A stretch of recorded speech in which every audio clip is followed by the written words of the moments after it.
Şu günü biz yaş hanadanımızda hiç kaçan gam olmasın. Gülüp duran şu şahla gözlerde hiç kaçan nem olmasın.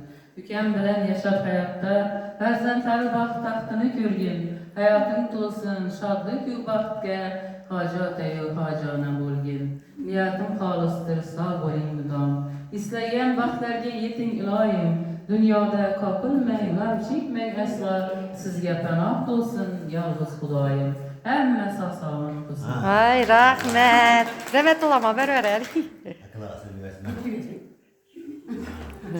Ama diyoruz Melike Bey'imize uzak ömür dilimiz, uzak olsun, 100 yaşlara girsin.